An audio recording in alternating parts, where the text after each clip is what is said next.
So welcome back to another video guys. England में आप सबका हार्दिक स्वागत है। तो अभी हम हैं इंग्लैंड की धरती पे।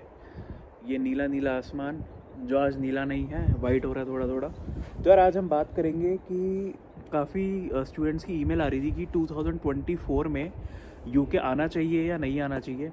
तो पहली बात तो यार मैं कोई नहीं होता आपको बताने वाला कि आपको यूके आना चाहिए आपको नहीं आना चाहिए।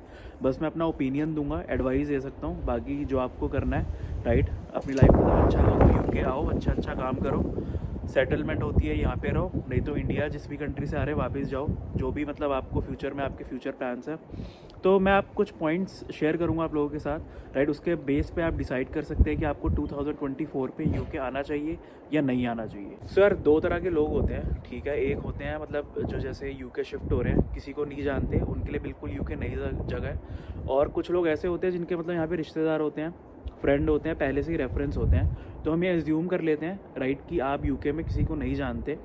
तो अगर आप यूके आते हैं एज इंटरनेशनल स्टूडेंट पढ़ने के लिए, मास्टर्स पीएचडी बैचलर्स कुछ भी करने के लिए आते हैं, तो एटलीस्ट 3 से 4 महीने का बैकअप लेके आएँ। ये मैंने अपनी बहुत सारी प्रीवियस वीडियोज़ में भी बोला है कि हो सकता है कि 3-4 महीने तक आपको पार्ट टाइम जॉब ना मिले, क्योंकि जो भी करंट सिनेरियो चल रहा है मिलने को मिल भी सकती है राइट। थोड़ा मतलब टफ है टू बी ऑनेस्ट।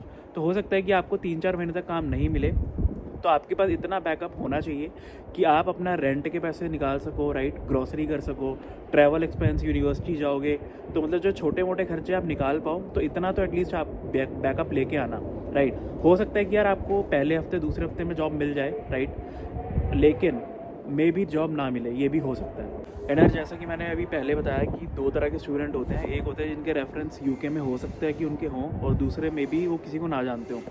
वैसे ही दो तरह के और स्टूडेंट होते हैं। एक स्टूडेंट होते हैं सीरियस, मतलब जिनको मतलब अपने करियर को लेके सीरियस होते हैं, जिनको पता है कि नहीं यार जॉब करनी है, पैसा कमाना है ना, हर चीज़ को लेके सीरियस होते हैं। लेकिन वहीं कई स्टूडेंट ऐसे होते हैं जो सीरियस नहीं होते, वो सिर्फ मस्ती करने के लिए आ रहे हैं यूके में राइट। तो अगर आप सीरियस स्टूडेंट हैं, तो अगर आपको सपोज पार्ट टाइम जॉब मिल जाती है, तो आप महीने का कमाएंगे 800-900 पाउंड, 850 से 950 पाउंड तक आप महीने का कमाएंगे।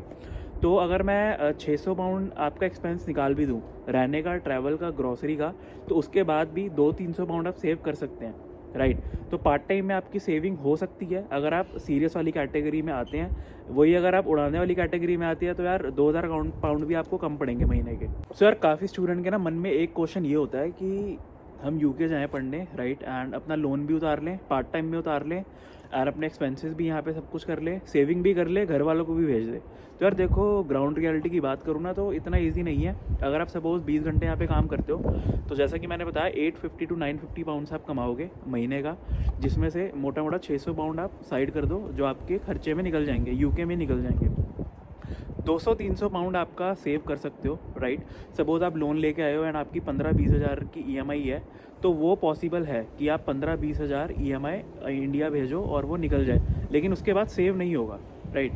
तो ये रियलिटी है कि 20 आवर्स काम करने पे आप मतलब सेव और लोन, अगर ये सारी चीज़ें मैनेज करना चाहो तो इम्पॉसिबल है राइट। या तो सिर्फ आप 15-20 हज़ार लोन उतार लो या 15-20 हज़ार रुपये सेव कर लो, मतलब 150-200 पाउंड सेव कर सकते हो राइट। तो ये चीज़ ध्यान रखना कि ऐसा नहीं है कि यार मतलब आप 20 घंटे में सब कुछ ही कर लोगे। यही अगर आप फुल टाइम में आ जाते हो तो चीज़ें मैनेजेबल हैं। मतलब यार देखो फुल टाइम में आप अप्रॉक्स 40 आवर्स भी करोगे राइट, 1800-2000 पाउंड तक भी कमाओगे, तो चीज़ें इजीली मैनेज हो जाएगी। मतलब 600-700 पाउंड अगर आप यहाँ का खर्चा देखो राइट, तो सेविंग भी हो जाएगी, लोन का भी उतार सकते हो। तो मतलब कहने का मतलब ये है, ये एक्सेप्ट करके आओ कि मे बी आप 1 साल तक लोन बिल्कुल ना उतार पाओ, फुल टाइम के बाद उतारोगे, ऐसा भी हो सकता है।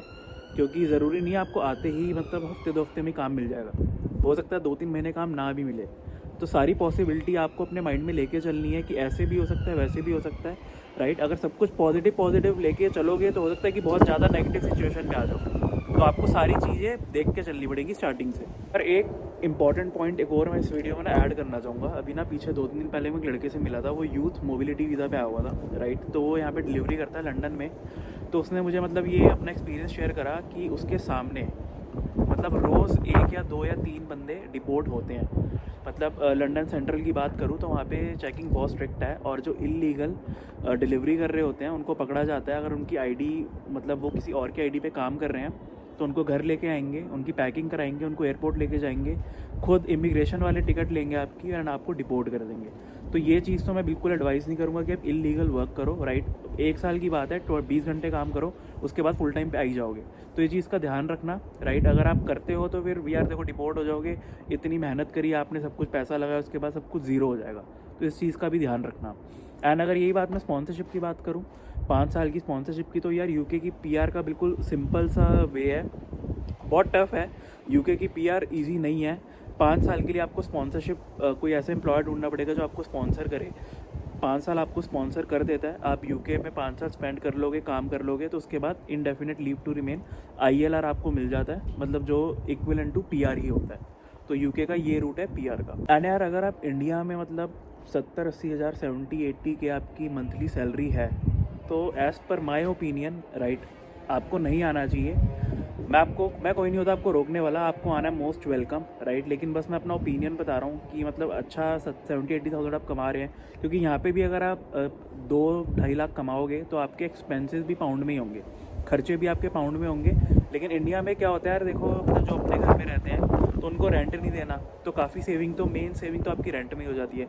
यहाँ पे अगर मैं रेंट की बात करूँ तो 500, 600, 700 पाउंड आपका महीने का रेंट जाता है। तो ये चीज़ का ध्यान रखना, राइट। एंड जो मैंने यार यूके में जब मैं आया तो मैंने कुछ मिस्टेक्स करी, मैं नहीं चाहता वो मिस्टेक करो। तो आप ये वीडियो देख सकते हो कि जब आप यूके आए तो आपको क्या चीज़ें नहीं करनी, राइट। तो मिलते हैं नेक्स्ट वीडियो में। क्वेरी कुछ भी होती है allaboutuk3@gmail.com पे पूछ सकते हैं। Take care, bye bye. Subscribe करना मत भूलना यार।